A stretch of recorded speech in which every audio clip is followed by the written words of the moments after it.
Tapi jangan-jangan malah sebaliknya. Makin hari, bertambah bulan, pengaruh Pak Jokowi semakin kuat.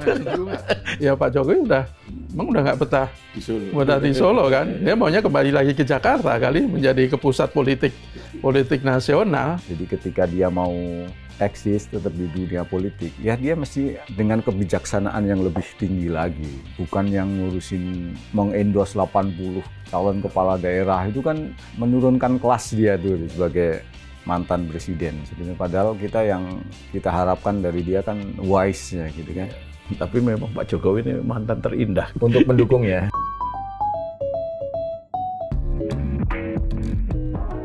Halo Sobat Media Indonesia, salam sehat dan selalu semangat. Jumpa lagi bersama kami dalam program Ordal, obrolan mendalam bersama orang-orang dalam. Saya Haryanto Bujal, seperti biasa ada Mas Jaka Budi Santoso. Ganti posisi ini kita. Ganti posisi kita, biar enak saya nggak toleh kanan toleh kiri. Sehat Mas? Alhamdulillah sehat. Tetap menyala. Tetap menyala. Mas Ahmad Puto. Apa kabar Mas? Baik, selamat pagi Mas. Ini menyala juga ini pasti ini. Menyala. Seperti Jakarta. Iya, Jakarta. Sudah tidak seperti lagi mantan presiden kita masih menyala. Jakarta sudah tidak 2 putaran. Yeah. Aman lah Mas Pramono Anung sama Bang Dul. Ya, sama presiden kita juga masih menyala rupanya kan? Iya kan? Ya, masih sibuk. Masih juga banyak yang mengunjungi kan? Ya. Ketua MPR datang. Masih banyak yang mengunjungi, masih banyak yang dikunjungi dan mengunjungi. Masih banyak. Ya, dia masih mengunjungi dan dikunjungi. Ya, dikunjungi. Ada yang mengunjungi beliau di Solo itu Ketua MPR, Ahmad Muzani. Sekaligus Sekjen Partai Gerindra. Terus belakangan ada juga Taipan. Foundernya Lipo Group dan seluruh keluarga besarnya. Pak Mukhtar Yadi, James Riyadi, dan yang lain-lain. Itu. Tapi beliau juga datang ke Jakarta. Mengunjungi Pak Prabowo. Kangen-kangenan katanya.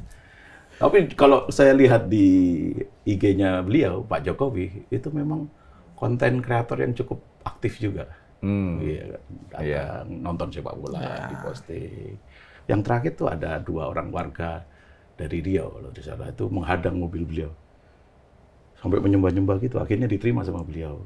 Tapi tidak disebutkan urusan apa gitu. Tapi di komen-komentarnya ya 2 warga dari Riau ini mengadukan tentang penyerobotan lahan yang mereka miliki gitu. Ya kita ngomongin Pak Jokowi lah ya. Kita mulai dari Mas Jaka. Ini bagaimana sekarang kalau kita melihat Pak Jokowi ini, kalau buat saya Pak Jokowi ini ternyata masih menjadi magnet. Iya kan? Masih banyak orang yang berkunjung, masih juga melakukan kegiatan, beberapa kali datang ke Jakarta gitu. Sekali mengunjungi cucunya, tetapi juga ada kegiatan-kegiatan yang bernuansa politik kan. Menurut Mas Jaka seperti apa? Ya, saya pikir kalau seorang presiden yang menjabat 10 tahun, dan ketika menjabat dia begitu, kita tidak tahu apakah itu dikreasi atau emang genuine, dekat dengan rakyatnya, sering turun ke bawah, sering bagi-bagi bansos, sampai bagi-bagi kaos yang dilempar-lemparkan itu kan. Kalau sekarang masih banyak juga yang menganggap dia sebagai seorang yang patut ditokohkan, ya menurut saya sih wajar-wajar saja ya. Apalagi kalau tadi Mas Har bilang itu kok sepertinya itu juga di-create kan, konten kreator yang di belakangnya itu kan. Jadi sepertinya Pak Jokowi ini ingin tetap eksis dalam percaturan, baik percaturan kebangsaan maupun percaturan politik kan. Kalau kebangsaan ya dia berkali-kali bicara soal kebangsaan, dalam percaturan politik dia terang-terangan turun gunung. Sebenarnya bukan turun gunung ya. Dia belum pernah naik ke gunung ya. Baru berapa hari kan. Yang pasti beliau terlihat aktif sekali dalam pilkada kemarin kan. Di pilkada katanya ada 80 kepala daerah, calon kepala daerah yang minta dukungan dia. Jadi ya menurut saya sih wajar ya. Cuman yang patut kita pertanyakan itu sebenarnya masih seberapa besar sih pengaruh dia. Kalau di pilkada oke lah, di mana di Sumatera Utara itu mungkin ada pengaruh ya. Di Jawa Tengah dia telah membuktikan bahwa dia punya pengaruh besar. Dia bisa menumbangkan calon dari Partai Banteng. Tetapi kalau di Jakarta kan sudah jelas-jelas kalah. Artinya pengaruh dia tidak terlalu besar lagi. Di Jawa Timur calon yang dia dukung memang menang, tetapi kalau menurut saya kok tanpa didukung Jokowi pun Khofifah itu akan menang. Jawa Barat calon yang dia dukung juga menang, tetapi tanpa dukungan Pak Jokowi, ya Kang Deddy hampir pasti menang karena emang tingkat elektabilitasnya luar biasa tinggi kan. Kemudian juga kita bicara kalau pengaruh Jokowi di pusaran kekuasaan terhadap Prabowo misalnya. Kalau kita lihat kan belakangan kan semakin banyak kebijakan-kebijakan Pak Jokowi yang mulai dikoreksi oleh Pak Prabowo kan. Pertama soal infrastruktur yang ketika Pak Jokowi itu jor-joran sekarang betul-betul dibatasi oleh Pak Prabowo. Kemudian soal IKN. Kalau IKN yang di waktu Pak Jokowi itu gila-gilaan menyedot uang negara, dikebut, belakangan kan mulai ditahan. Slow down. Kementerian PU minta 60 triliun ya. 14 memang untuk IKN, tapi untuk menyelesaikan proyek-proyek yang sudah berjalan, bukan untuk program-program pembangunan baru. Ini artinya kan sebenarnya tidak langsung ya mengoreksi kebijakan Pak Jokowi kan. Kemudian kalau kita lihat ke belakang lagi soal status PSN di PIK. Itu kan mulai ditinjau kan karena akan ditinjau lagi karena kemungkinan ada persoalan di situ. Kemudian yang terakhir itu kan yang ramai juga disoroti publik itu adalah mutasi besar-besaran tubuh TNI kan, 300 posisi ya. 300 posisi. Dan yang menarik itu kan jabatan strategis itu kembali diberikan ke orang-orangnya Prabowo yang tadinya dijabat oleh orang-orang dekatnya Pak Jokowi kan. Yang terakhir itu kan soal Pangkostrat. Yang tadinya Pak Muhammad Hasan sekarang diberikan ke Pak Muhammad Fajar. Kemudian soal itu jadi dan Kodiglat tukar posisi. Kalau dari sisi posisi strategis kan lebih jelas strategis Pangkostrat kan. Pasti. Kan dia punya pasukan tempur yang puluhan ribu prajurit. Kemudian juga soal Daspan Pampres. Ini kan juga agak unik. Yang tadinya dipindah ke Pangdam Munawwarman kok tiba-tiba dibalikan lagi ke Pas Pampres, Pak Maijen Akhiruddin. Satu lagi yang jadi sorotan publik itu kan putranya Pak Tri, Arief Kunto ya, yang katanya waktu itu digeser atau disingkirkan oleh Pak Jokowi karena dia pernah menulis artikel yang kritis. Sekarang menjabat jabatan yang strategis juga. Pankogap Wilhan 1. Jadi ini indikasi-indikasi seperti ini kan. Ya, kalau publik kemudian menilai bahwa ini upaya Pak Prabowo untuk mulai pelan-pelan lepas dari pengaruhnya Pak Jokowi, ya sah-sah saja. Kalau kemudian sebagian masyarakat itu menganggap pengaruh Pak Jokowi itu sudah mulai agak luntur untuk level-level pimpinan di pusat pimpinan negara, ya lumrah juga kan. Jadi ya kita lihat, tapi saya pikir kok Pak Prabowo ini ya banyak yang berharap agar dia semakin independen lah, semakin menunjukkan bahwa emang dia itu pemimpin tertinggi, bukan pemimpin. Jangan sampai ada dua pemimpin tertinggi di negara kita. Ternyata tanda-tandanya lumayan banyak juga. Banyak. Jadi, tapi ada satu juga yang menarik ya belakangan ini, yang terkait dengan IKN. Ini dari wawancara majalah Tempo, foundernya Agung Sedayo Group, Sugianto Kusuma atau Pak Aguan kan. Beliau mengatakan ini terbuka kan, pada akhirnya semua terbuka bahwa investasi Aguan ini, Agung Sedayo Group dan para investor dalam negeri itu karena memang perintah Presiden. Nah, kalau tidak salah diucapkan untuk menyelamatkan wajah Presiden. Menurut Mas Punto seperti apa ini? Apakah ini adalah bentuk ya sedikit perlawanan untuk menunjukkan bahwa komitmen investasi atau investasi dari para Taipan itu tidak murni bisnis, tetapi memang ada upaya penekanan dari Presiden Jokowi pada saat itu. Ya. Jadi saya kira itu udah clear ya, karena itu pengakuan dari si pengusaha sendiri ya. Karena kan memang dari awal kalau kita lihat udah menyebar tuh di medsos ya, bahwa video-video lama ketika Pak Jokowi dengan optimis dan bangganya menyebut investasi dari beberapa negara asing sudah ada antri, sudah ada berapa puluh dari Korea, dari Jepang, Singapura, Uni Emirat Arab. Tapi belakangan ada video juga ternyata memang belum masuk investasi asing. Artinya untuk itu sama persis dengan SMK. Ya, SMK. Itu nggak akan lupa kan. Sudah ada pesanan sekitar 6.000. Jadi kalau Mas Tom waktu itu hostnya Mas Tom ingin bermesan sekarang, baru 2 tahun kemudian akan dapat, berapa tahun kemudian akan dapat. Nah itu untuk menyelamatkan, benar juga untuk menyelamatkan nama presiden gitu kan. Setelah dia ngomong dengan optimis, dengan bangga itu, ternyata zong gitu ya, ternyata investasi dari asing, ya akhirnya dikerahkanlah pengusaha-pengusaha investor dari dalam kan. Kebetulan taipan-taipan di Indonesia kan juga banyak yang bisa diajak itu. Jadi ya memang ini membuka kedok juga ya bahwa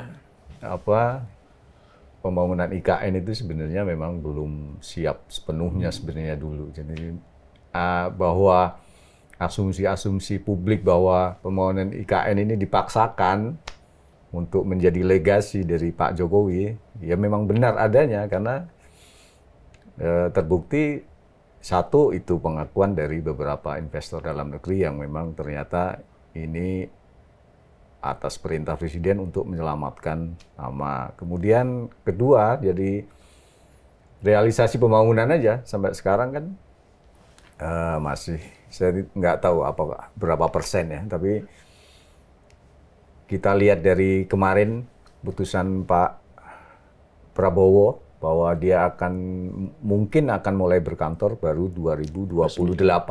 Baru 28 ya. 2028, artinya masih 3-4 tahun dari sekarang. Itu artinya ya memang progres ini sebenarnya lambat. Apalagi kemudian fokus Pak Prabowo juga nggak terlalu ke IKN lagi, dengan mungkin anggaran juga tidak akan digelontorkan sebanyak-banyaknya untuk pembangunan ibu kota baru itu. Jadi ya benar mungkin seperti kata Mas Jaka bahwa ini mungkin Pak Prabowo seperti yang diharapkan publik, memang mesti cepat-cepat lepas dari bayang-bayang Pak mantan ini. Iya. Jadi salah satunya mungkin dari IKN. Tapi memang Pak Jokowi ini mantan terindah gitu. Mantan Jokowi. Untuk pendukungnya. Iya, untuk pendukungnya. Termasuk juga begini, banyak publik ya yang berspekulasi bahwa pemberian status PSN untuk Kwik itu adalah bagian dari kompensasi yang diberikan kepada pengusaha-pengusaha nasional yang berinvestasi ke IKN gitu. Ya emang sebenarnya PSN, ketika PSN itu diberikan kepada swasta itu kan banyak pertanyaan kan. Itu dia. Ya, PSN itu kan harusnya sebuah proyek yang betul-betul bermanfaat bagi banyak orang kan. Kalau swasta apalagi developer perumahan itu ya manfaatnya bagi orang-orang yang punya duit aja, apalagi kalau perumahan-perumahan mewah. Dan itu yang sekarang makin disorot, PSN yang diberikan oleh Jokowi kepada Pak Aguan di PIK kan. Satu lagi di BSD ya. Di Serpong itu kalau di kawasan. Serpong lah pokoknya itu kan sama, itu diberikan setelah dua konglomerat ini menanamkan investasi di IKN kan. Dan kita ingat betul tuh kalau itu masih kembali beredar kan video Pak Jokowi ketika dia pidato di depan Pak Aguan dan CS di IKN itu. Dia menekankan bahwa Pak Aguan CS ini kan bukan lembaga sosial yang ke sini untuk cari cuan, kira-kira seperti itulah. Mereka adalah pengusaha, prinsipnya ingin mencari untung sebanyak-banyaknya dan itu sah-sah saja. Tapi faktanya kan dibuka kan oleh Pak Aguan terus terang, dan menurut saya nilai lebihnya dari apa yang dikatakan oleh Pak Aguan, dia berterus terang berani, dia menunjukkan bahwa pengaruh Jokowi itu ya sudah mulai agak pudar. Ya seorang Aguan aja berani buka-bukaan. Ya artinya itu kan para Taipan ini salah satunya ya Pak Aguan itu kan sebagai wujud.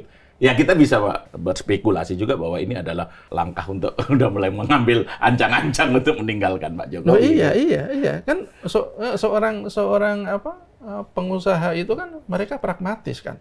Ketika seseorang dinilai masih punya kekuasaan yang besar, dia tidak akan ditinggalkan.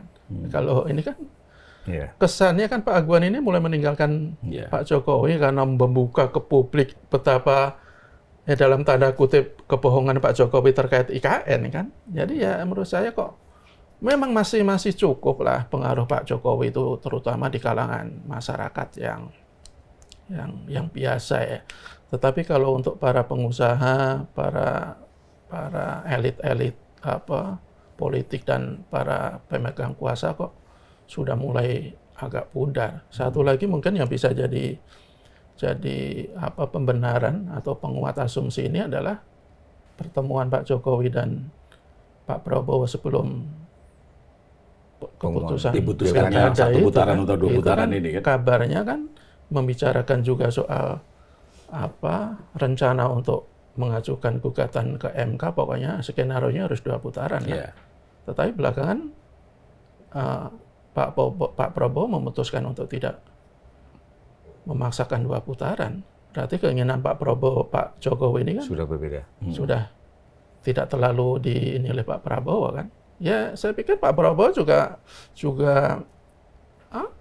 dia mending menyelamatkan diri dia daripada dia memaksakan 2 putaran dengan mengintervensi katakanlah MK. Ya bagaimana reaksi publik? Pasti akan terjadi demo besar-besaran. Dia baru berapa bulan menjabat sudah di demo kan memperburuk kekuasaan dia. Jadi ya kok saya lihat masih cukup besar pengaruh dan kuasa Pak Jokowi, tetapi sudah mulai berkurang lah. Ya di luar Pak Aguan yang sudah mulai berterus terang ya soal investasinya di IKN. Tapi kan kemudian Pak Mukhtar Riyadi dan James Riyadi beserta keluarga besarnya kan mendatangi Pak Jokowi di Solo kan. Ini kan bisa digambarkan, bisa juga dimaknai bahwa konglomerat ini masih berada loh, masih mendukung lah istilahnya. Masih bersahabat lah dengan Pak Jokowi. Karena selama ini kan belum pernah ada gitu loh. Kan ya kalau mau berkunjung kan kapan saja bisa gitu loh. Ini tiba-tiba satu keluarga besar datang ke rumah Pak Jokowi di Solo setelah momentum pernyataan terus terang dari Pak Aguan yang di majalah Tempo itu. Maknanya apa ini? Kunjungan Pak Mukhtar Riyadi beserta Pak James dan keluarga besar ke rumah Pak Jokowi ini. Ya memang kalau dalam pandangan saya sih memang Jokowi memang masih satu sisi memang masih dianggap penting ya untuk beberapa kalangan termasuk pengusaha, karena salah satu faktornya ya karena dia masih punya cantolan yaitu Wapres yang merupakan anaknya. Mau gimana pun ya, apapun kapasitas dan kualitasnya, itu dia posisinya ada di orang nomor 2 di Indonesia. Dan apapun itu, perjalanan Mas Wapres ini kan sebenarnya yang bekerja kan bapaknya ya. Dari awal kemudian sampai dia terpilih jadi Wapres itu kan bapaknya. Artinya yang masih punya pengaruh sebenarnya Pak Jokowi di kalangan yang pengusaha, politisi, dan segala macam itu, elit dan segala macam. Nah artinya Jokowi masih dianggap, satu. Kedua, Jokowi juga akan mengkapitalisasi, katakanlah gitu ya, apapun yang dukungan yang diberikan kepadanya untuk, kan kepentingan dia satu. Kenapa dia sibuk setelah jadi mantan ini? Karena untuk mengawal si putranya ini kan sampai bisa 5 tahun ke depan tetap menjadi Wapres, katakanlah begitu, dan bila mungkin membawa dia untuk menjadi orang nomor 1 untuk 5 tahun ke depan. Kenapa dia sibuk? Karena dia masih eksis. Dia harus eksis di orbit politik lah ya. Orbit politik. termasuk dia di orbit pengusaha-pengusaha ini juga kan. Artinya dia memang harus eksis di situ untuk ya itu tadi mengawal si putranya ini. Karena kalau dia hilang dari peredaran akan susah untuk mengawal ini dari ancaman dari berbagai sisi nih kan kepada si Mas Wapres ini. Jadi mau nggak mau, artinya saling ini juga lah Mas,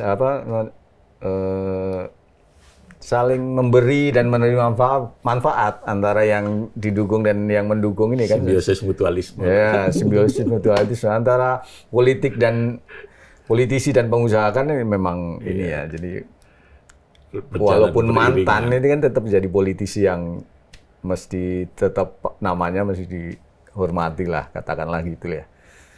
Jadi kalau saya memaknainya pertemuan itu, entah apakah di baliknya ada perseteruan di antara para pengusaha, ketika yang satu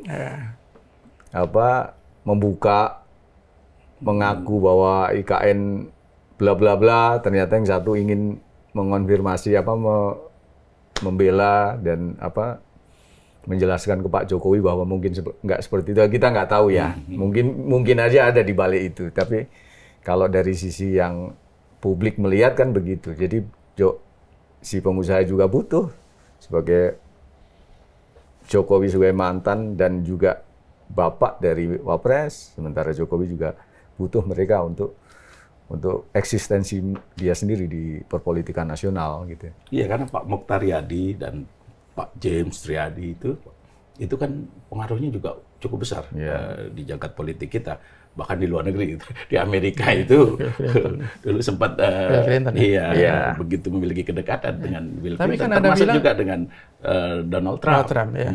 Tapi kan ada yang bilang begini, kenapa keluarga Riyadi itu ke sana? Yaitu menunjukkan bahwa selama ini kan mendapatkan banyak keuntungan dari Pak Jokowi. Jadi ini menunjukkan siapa sebenarnya Pak Riyadi, siapa sebenarnya Aguan. Kalau Aguan mungkin dia dapat keuntungan juga, cuman kalau dia berani speak up begitu kan, belak-belakan dan itu terkait dengan mantan orang nomor 1 di negara kita, ya berarti dia sebenarnya memendam kekesalan yang luar biasa. Kan? Investasinya juga nggak main-main loh, besar sekali, 20 triliun. Kan? Iya, makanya, dan itu kan tidak sedikit kan. Jadi ya wajarlah pengusaha seperti itu kan, ketika mendapat keuntungan dia berterima kasih, ketika dia mendapat sesuatu yang tidak diinginkan ya akhirnya buka-bukaan dan dia mencari sandaran yang baru yang dikira dianggap lebih menjanjikan. Tapi yang juga menarik adalah kunjungan Ketua MPR Ahmad Muzani sekaligus Sekjen Gerindra ke kediaman Pak Jokowi di Solo. Kan Ahmad Muzani beralasan bahwa salah satunya untuk menyampaikan undangan lah ulang tahun Gerindra yang akan jatuh 2 bulan lagi. Nah, apakah betul cuman sekadar menyampaikan undangan atau memang ada agenda di balik itu? Karena belakangan kan muncul setelah Pak Jokowi ini diumumkan secara resmi tidak menjadi keluarga besar PDIP oleh Sekjen PDIP kemarin Pak Hasto, termasuk Gibran dan juga Bobi karena sudah duluan menyeberang ke Gerindra. Nah, kan ada spekulasi juga bahwa ini upaya untuk mendekati Pak Jokowi. Kan setelah itu juga disampaikan kepada publik kepada pers bahwa Gerindra terbuka untuk Pak Jokowi bergabung. Tetapi kemudian kan Dasko juga menyampaikan hal yang tidak sama gitu. Menurut Mas Jaka seperti apa? Kan Pak Jokowi sekarang sudah tidak punya partai ya. Dia sudah resmi diberhentikan ya. Meskipun saya juga bertanya-tanya kok lama betul memberhentikan Pak Jokowi. Menunggu berapa sejak ini kan? Alasannya karena menghormati posisi Pak Jokowi sebagai presiden. Bukan karena PDB takut Pak Jokowi itu semakin merasa dijalimi, jadi akan menarik simpati. Bisa jadi ke sana strategi analisis kayak sebagai ke sana kan. Jadi gini, kalau sekarang Pak Jokowi ingin berlabuh ke partai politik ya itu kan menurut saya sih emang seharusnya dia punya partai politik karena dia punya instrumen yang secara ini sah untuk lebih leluasa bermanuver politik. Cuman yang dipertanyaan dia akan berlabuh kemana? Ya. Kalau ke Gerindra, kok saya agak melihat agak kecil kemungkinannya. Kalau Pak Gerindra itu sudah ada Pak Prabowo sebagai simbol satu-satunya di Gerindra. Kalau nanti Pak Jokowi masuk, dia akan menjadi apa? Apakah dia mau menjadi orang kedua setelah Pak Prabowo? Apakah Pak Prabowo mau disaingi oleh Pak Jokowi sehingga akan ada dua matahari kembar di Gerindra? Dan bisa jadi juga kubu Gerindra itu juga berpikir, kalau kita melihat track record-nya Pak Jokowi, itu kan beberapa kali dan dia dalam tanda kutip mengkhianati orang yang berjasa terhadap dia.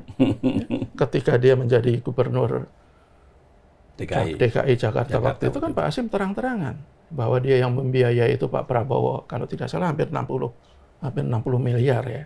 Tetapi baru 2 tahun dia menjadi gubernur, dia malah menjadi lawannya Pak Prabowo. Kemudian yang terakhir di PDIP. Apapun alasannya, PDIP termasuk partai yang paling berjasa mengangkat Pak Jokowi sampai menjadi presiden 2 periode. Kan sejarah akhirnya mencatat juga.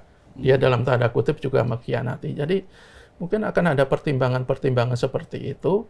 Dan menurut saya kalau dia akan berlabuh kemana, kok sepertinya Golkar yang mungkin. Tapi gini, sebenarnya akan lebih elok, akan lebih elegan kalau Pak Jokowi itu mendirikan partai sendiri. Wah, itu akan teruji betul. Sebenarnya kekuatan dia itu seperti apa. Itu yang sudah dilakukan oleh Pak SBY. Itu yang sudah dilakukan oleh Gus Dur. Yang dilakukan oleh sebelumnya oleh Bu Mega. Jadi sebenarnya udah bikin aja partai sendiri. Dia didukung oleh rakyat ya. Embrionya itu sudah dibuat. Projo satu, ya, terus PSI. Atau ke PSI. PSI sebagai partainya Pak Jokowi. Betul. Tapi faktanya kan masuk parlemen pun. Ya atau sekarang ya, sekarang waktunya lah. Waktunya dia meminta Kaisang, udah Bapak saja yang jadi ketua umum katanya kan. Kita besarkan partai ini, kita jadikan partai ini diperhitungkan. Dia memang mau gitu. masuk partai dan menjadi orang nomor 1, dia harus ke partai-partai yang mediocre, bahkan di bawah mediocre sebenarnya. Ya. Jadi kalau dia ingin bergabung ke partai-partai yang sudah established gitu ya, yang udah mature gitu ya, udah dewasa kayak Gerindra, Golkar, mungkin agak susah. Walaupun sekarang sih banyak partai yang menawari dia ya.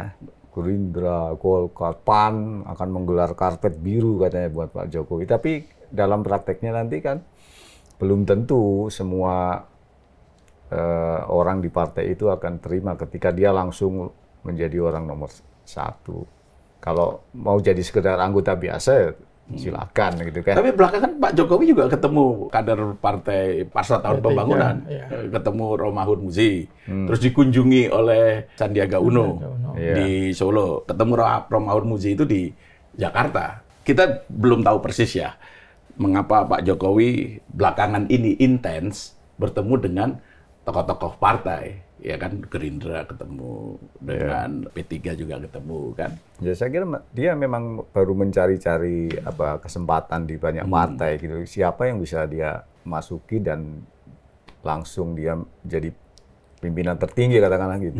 Iya, lebih terhormat itu kalau dia bikin partai sendiri. Kan akan lebih menarik kalau nanti dia akan bersaing dengan Anies kan. Kalau Anies jadi bikin partai, partai bentukan Anies sama partai bentukan Jokowi. Berhitung, Mas. Kalau bikin partai di saat sekarang ini nggak semudah itu juga gitu kan. Artinya untuk meraup suara dari kesannya memang banyak, tapi begitu jadi partai pun Anies pun mungkin nggak bikin partai karena berhitung seperti itu. Ya, makanya untuk membuktikan bahwa Pak Jokowi itu yang betul-betul punya pengaruh yang luar biasa, ya akan lebih konkret terlihat kalau dia bikin partai dan partainya sukses. Seperti yang dilakukan Gus Dur, SBY. Kalau kita lihat realitas sekarang kan logistik nggak ada persoalan. Nggak ada persoalan. Karena kan didukung oleh begitu banyak Taipan kan. Gitu kan. Tapi persoalannya pengaruh tadi itu, apakah pengaruhnya masih sebesar sebelum-sebelumnya atau ya kita bisa lihat sendiri nanti. Ya kalau umpamanya dia bergabung dengan Gerindra, Golkar itu kan nanti tidak terlalu kelihatan seberapa besar pengaruhnya karena partai-partai itu sudah besar kan. Saya kira lebih masuk akal kalau tadi yang P3 ya. Karena kan mohon maaf aja karena P3 sekarang kan juga jadi mediocre nih. Karena nggak lolos parlemen juga. Jadi kalau dia ngambil alih itu dan kemudian menanjak itu kelihatan tuh pengaruhnya kan. Kalau P3 kok sepertinya soal apa namanya? Kalau dasarnya itu ideologinya kan agak berbeda dengan Pak Jokowi kan.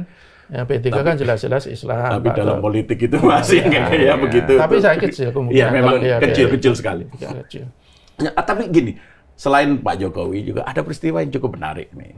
Ketika Pak Luhut berpidato dalam pemberian DIPA ya kalau tidak salah itu, kan beliau tidak mention sama sekali, tidak menyebut nama Mas Gibran.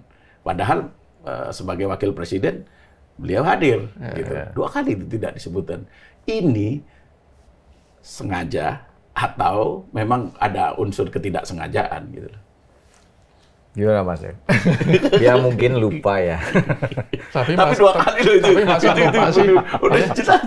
Itu menurut saya agak menarik sih. Jadi jangan salahkan kalau kemudian publik berspekulasi macam-macam gitu. Iya, kan logiknya seorang pejabat sekelas Pak Luhut dalam sebuah acara yang begitu resmi dihadiri oleh Presiden, oleh Wapres dan sekian banyak menteri, tidak menyebut nama Wakil Presiden, padahal terang-terangan dari depan kan. Itu kok, ya, masa lupa sih ya? Kok kayaknya tapi kan juga jangan lupa Mas bahwa Pak Luhut ini kan pendukung setia Pak Jokowi dari dulu kan. Ya. Apakah akan semudah itu dia melupakan bahwa itu memang anaknya, bukan Pak Jokowinya langsung, tapi kalau dengan sengaja dia melewatkan menyebut nama Wapres dalam sambutan dalam pidatonya itu kan, apakah kalau dia sengaja untuk melewatkan menurut saya kok kurang tapi kalau kita lihat dalam konteks dia sebagai Ketua Dewan Ekonomi Nasional, dan ya kesempatan dia untuk berpidato kan di hadapan dia pada saat berpidato itu ada Pak Prabowo dan Mas Gibran dan menteri-menteri yang lain. Menteri-menterinya disebut loh. Tapi dulu itu kan ingat nggak berita bahwa sebenarnya Pak Luhut itu kecewa ketika akhirnya Gibran yang jadi cawapresnya Prabowo kan. Bahkan ada rumor waktu itu kan mau sempat mundur kan. Betul. Ya mungkin itu bisa jadi Pak Luhut memang hormat betul dengan Pak Jokowi, tapi dengan di Gibran kok kayaknya ada indikasi dan ada petunjuk-petunjuk bahwa kok dia agak kurang sreg sejak dulu kan. Bukan soal dia anaknya Pak Jokowi, itu mungkin soal masalah kapasitas, kapabilitas dan segala macam kan. Ya tapi sekali lagi kok ya agak aneh juga ketika dia tidak menyebut karena lupa, itu kok kayak nggak masuk akal juga. Sama-sama nggak masuk akal ya. Pak Luhut tidak menyampaikan argumentasinya sih. Kenapa beliau tidak menyebutkan itu, karena tidak ada. Saya cek juga belum ada yang menanyakan soal itu. Nggak ada yang berani nanya, Pak. Itu harusnya ditanya tuh teman-teman kita, itu menarik itu kan. Atau mesti dilaporkan ke lapor Mas Wapres itu. Itu kabarnya bagaimana itu lapor Mas Wapres itu? Apa kabar ke lapor Mas Wapres ini? Saya belum ngecek itu. Gimana tuh? Iya, kok tiba-tiba udah hilang dah. 1 bulan ya kira-kira ya? Udah lebih kali ya. Tapi yang pasti Mas Gibran ini yang aktif adalah datang ke sekolah-sekolah, mengecek pembagian makan bergizi gratis. Makan bergizi gratis sambil membagi-bagikan susu kan. Ya sekali lagi kan dia itu kan copy paste-nya Pak Jokowi. Dan saya yakin dia menjadi cawapres itu juga masih sering atau selalu konsultasi dengan bapaknya apa yang harus dilakukan, dan Pak Jokowi pasti memberikan arahan-arahan kepada Pak Gibran kan. Dan sekali lagi kan Pak Jokowi, Gibran itu kan paham betul karakteristik sebagian besar masyarakat kita. Cukup diberikan bansos, cukup didatangi bagi kaos-kaos, mereka sudah berikan Ikut, sumbangan. Ya, Sekarang sumbangannya ada tulisan sumbangan. Meskipun sumbangan Pres itu Gibran. penggunaan negara, iya coba. Kalau kita pikir kenapa harus pakai Pres Gibran? Jadi sebenarnya hal-hal yang keliru dan kita anggap oleh sebagian rakyat kita dianggap sebagai sesuatu yang biasa dan itu dipahami betul oleh mereka. Rakyat kita gampang lupa, gampang terbujuk rayu dengan hal-hal yang sepele, tidak peduli dengan yang lebih substansi, tidak peduli soal kapasitas, kapabilitas, integritas segala macam. Itu yang dimanfaatkan oleh para sebagian elit politik kita. Termasuk menurut saya Pak Jokowi dan kelompoknya. Yeah. Jadi saya pikir percaturan politik kita itu juga masih tetap akan menarik. Ini kan percaturan antara Pak Prabowo dengan Pak Jokowi kan. Kalau Pak Prabowo ini juga agak susah ditebak juga sebenarnya. Di lain sisi dia beberapa kali membuat kebijakan yang menganulir legasinya Pak Jokowi, tetapi di lain sisi beberapa kali juga masih memuji Pak Jokowi. Jadi kalau saya lihat begini, sebenarnya antara Pak Jokowi dengan Pak Prabowo ini masih sama-sama saling membutuhkan. Ketika nanti Pak Prabowo itu sudah merasa pemerintahannya sangat kuat, dia punya kan di kalangan pemerintahan juga masih banyak orangnya Pak Jokowi kan, masih sangat banyak. Mayoritas itu bahkan. Iya, nanti ketika mereka pemerintahan Pak Prabowo sudah sangat kuat, saya yakin kok ya akan meninggalkan Pak Jokowi. Dan banyak juga yang menganggap nanti Pak Jokowi itu akan jadi gelandangan politik seperti yang dituduhkan kepada Anies Baswedan ketika tidak jadi cagup kan. Iya, ketika kalah di kontestasi presiden, gagal maju dalam pilkada di Jakarta. Iya, malah sekarang kan malah menang di Jakarta kan, pengaruhnya dengan Jokowi dan katanya Anies itu akan menjadi hantu bagi Pak Jokowi sampai 2029. Makanya kan kalau warga Jakarta menyebutnya, kita pada umumnya menyebutnya Anies masih menyala. Kan? Iya. Nah, kalau sekarang Pak Jokowi ini kalau menurut Mas Punto masih menyala atau nyalahnya sudah mulai meredup? Jadi saya malah ini dari omongan tadi ya soal Anies. Jangan-jangan Pak Jokowi ini masih sibuk warawiri ngurusin termasuk pilkada kemarin. Karena si antitesisnya ini juga aktif gitu dia. Jangan-jangan karena itu dia nggak mau kalah deh. Karena untuk 2029 juga. Ya. Tapi boleh juga, betul juga. Karena gini, Pak Anies itu kan sangat aktif di media sosial. Di IG-nya beliau tuh dikemas, kemarin saya sampaikan, dikemas demikian rupa, gimmick-gimmick visualnya menarik sehingga ya Gen Z, generasi milenial itu mudah menangkap konten dari IG-nya Pak Anies gitu. Medsosnya Pak Anies ya, tidak hanya di IG, termasuk juga di Twitter, di YouTube dan sebagainya. Dan konten-kontennya itu sangat beragam.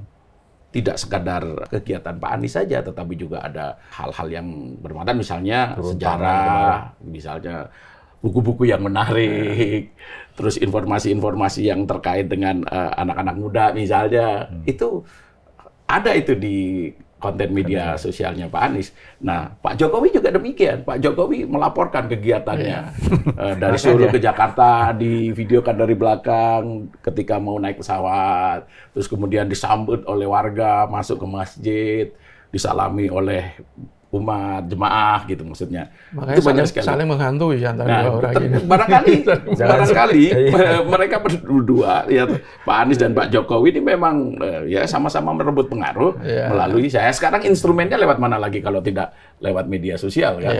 Gitu. Bahkan kalau Pak Anies itu kan kayaknya juga masih sering dikunjungi warga kan di rumahnya itu kan.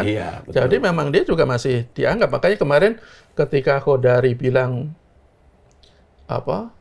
dukungan Anies kepada Pram Doli itu justru akan berdampak negatif karena Anies itu hantu bagi pemilih minoritas kan terbantahkan sekarang kan. Ya sekarang Pak Anies itu lebih tepatnya hantu bagi Jokowi. Bukan hantu bagi pemilih minoritas. Jadi jangan-jangan kalau Pak Anies agak slow down, Jokowi juga slow down. Iya. Hanya itu aja. Ya, coba kita cermati aja nanti kita lihat gitu kan. Kalau Pak Anies ngegas, Pak Jokowi ikut ngegas, barangkali itu bagian dari atau jangan-jangan Pak Jokowi ini menjadikan Pak Anies sebagai sparring partner. Gini kan sehat buat iklim perpolitikan di Indonesia. Tapi kan? sebenarnya kalau menurut saya levelnya kan sebenarnya sudah mereka ini sudah di atas. Apalagi Pak Jokowi ya sebagai mantan presiden. Jadi ketika dia mau katakanlah ikut eksis tetap di dunia politik, ya dia mesti dengan kebijaksanaan yang lebih tinggi lagi. Bukan yang ngurusin tadi mengendos 80 calon kepala daerah, itu kan menurunkan kelas dia tuh sebagai mantan presiden. Sebenarnya padahal yang kita harapkan dari dia kan wise-nya gitu kan. Jadi political wise-nya itu nggak punya, padahal itu yang diharapkan publik dari seorang mantan presiden 2 periode lagi. Jadi harus beranjak dari skala nasional ke skala internasional. Kalaupun bukan malah mendegradasi dari skala nasional. Di skala nasional dia tetap untuk isu-isu yang lebih lebih global, lebih soal kemanusiaan atau apapun gitu ya. Jadi nggak cuma yang untuk politik yang jangka pendek seperti pilkada. Ya kalau mantan presiden yang lain itu sebenarnya melakukan hal itu juga, cuman tidak sekentara lah, sejelas apa yang dilakukan SBY Pak Jokowi juga melakukan, kadang mengkampanyekan di pilkada, Bu Mega juga. Cuman kan dia adalah punya partai politik, Bu Mega juga, dan menurut saya kok tidak benar, tidak sekentara Pak Jokowi ini kan, yang di pilkada serentak ini kan kayaknya begitu sibuk banget ya. Makanya kalau di program The Editors kita, ya Pak Jokowi emang udah nggak betah di Solo. Udah di Solo kan. Dia maunya kembali lagi ke Jakarta kali, menjadi ke pusat politik nasional. Itu kalau kita suudon. Tapi kalau kita kusnudon, kan Pak Jokowi punya cucu di Jakarta. Kan kalau dalam postingan dia, ketika dia berangkat ke Jakarta itu mau menengok cucu. Kan siapa namanya, Jan Etes dan adiknya kan ada di Jakarta kan. Ya. Gitu. Namanya seorang kakek itu emang kangen juga sih. Pasti betul. Lebih kangen dengan cucu kan. Tapi kan dalam politik itu kan setiap orang itu kan bisa ya kemarin katanya ketemu Pak Prabowo itu hanya karena kangen-kangen. Tetapi kan saya diyakini kan bicara juga soal politik. Pasti. Itu kan di panggung depannya mungkin ketemu dengan cucu ya bagus, namanya seorang kakek. Mungkin Mas Har kan bentar lagi juga punya cucu, pasti akan angkat-angkat dengan cucu kan. Iya kan. Tetapi kan di panggung belakang itu kan politik itu kan Tapi kalau kangen-kangenan, baru ketemu Pak Jokowi di Solo, belum ada 2 bulan. Ya kan sahabat karib. Saya nggak ketemu Mas Jaka sama Mas Punto 2 hari aja udah kangen. Nggak bisa LDR. Cukup ya? Ada yang mau disampaikan, Mas Punto? Cukup. Mas Jaka? Ya, saya pikir ini kita akan melihat lagi arah ke depan tuh seperti apa. Apakah Pak Prabowo itu betul-betul bisa lepas dari bayang-bayang Pak Jokowi, atau memang dia masih sampai 2029 itu masih membutuhkan Pak Jokowi, kita lihat aja. Tapi kalau sebagian publik itu kan menginginkan Pak Prabowo itu betul-betul mandiri, menjadi pemimpin tertinggi, menjadi satu-satunya matahari, dan disitulah kepemimpinan seorang pemimpin akan teruji.